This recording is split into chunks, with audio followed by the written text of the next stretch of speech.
Hey guys, Alec back here again.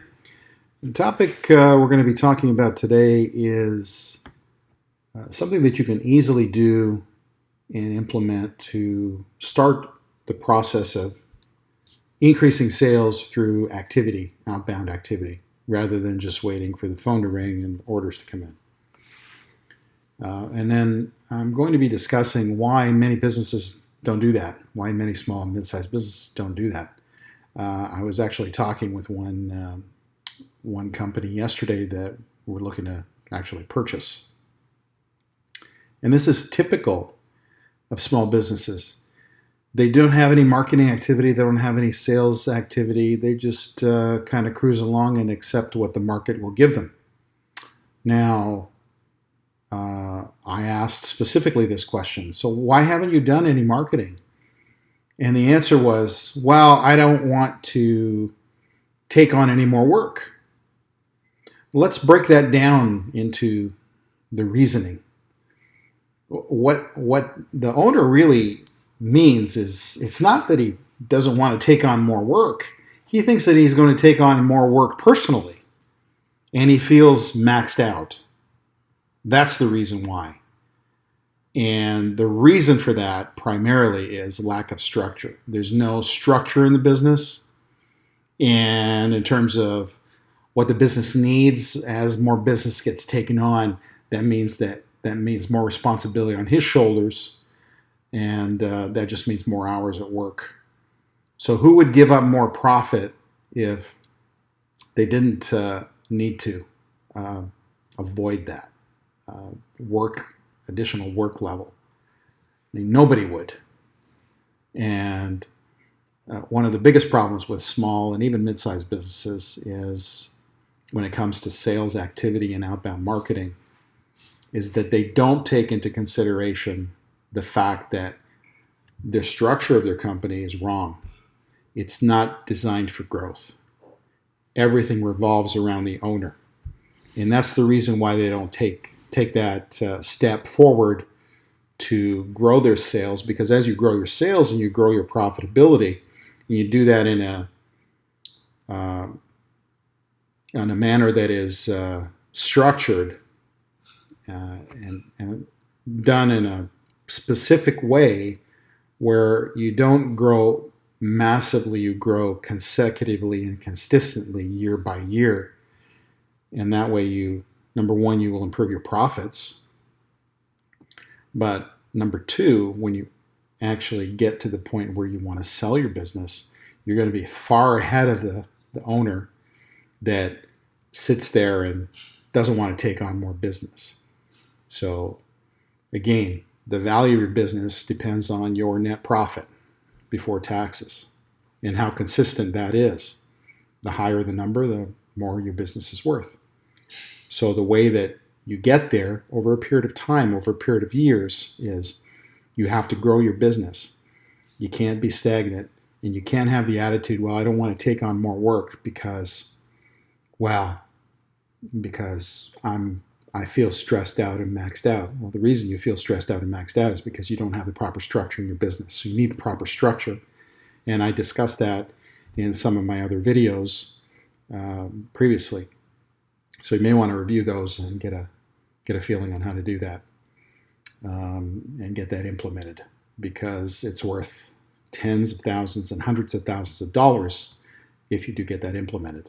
So that's what I wanted to discuss about that. Now, those of you that want to go ahead and do proactive sales, one of the easiest way you can do that, especially if you have an established customer list, is take an approach where you're going to contact every single customer that you've ever dealt with in the past, even if you haven't done any business with them recently.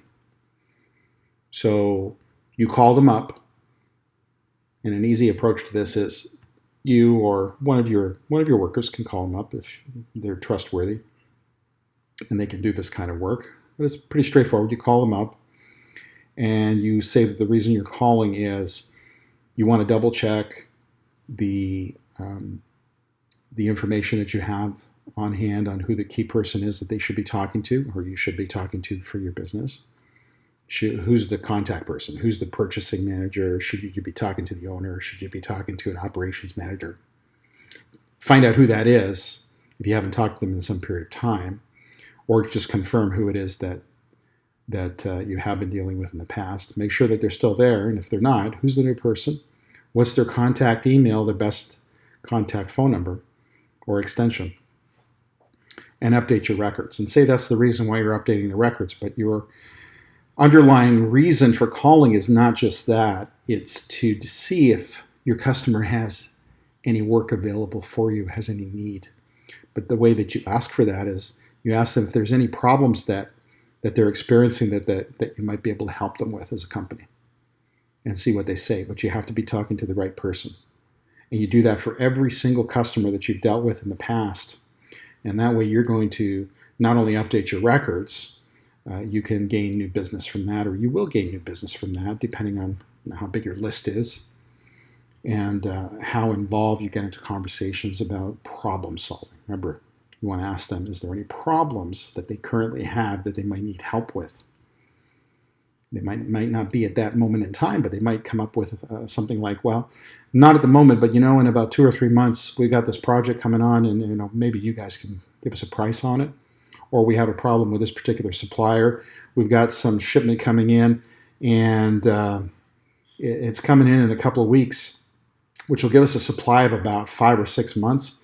So we'll need to replenish that in maybe about 2 or 3 months. Maybe we'll talk in about a month or so. And then you can say, okay, well, what's a good day? What's a good time to talk? And drill it down to that point. And then now you've got a follow-up. And this is the important thing.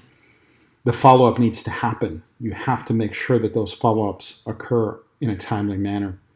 So you should be using either a CRM, or you can use Google Sheets and put that in the calendar of whoever's responsible to follow up on that. The number one reason for lost sales is lack of follow-up. It's the number one reason. And I've seen it happen so many times.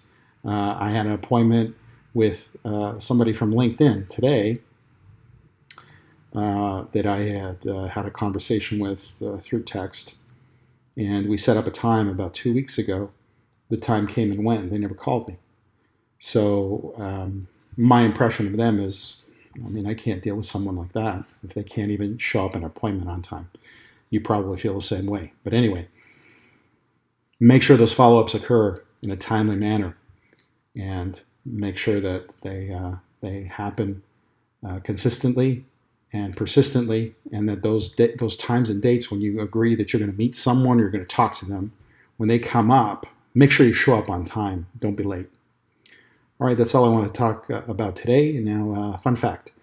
India, I didn't know this. This was interesting. India is the largest producer of milk, cow's milk, in the world. I had no idea.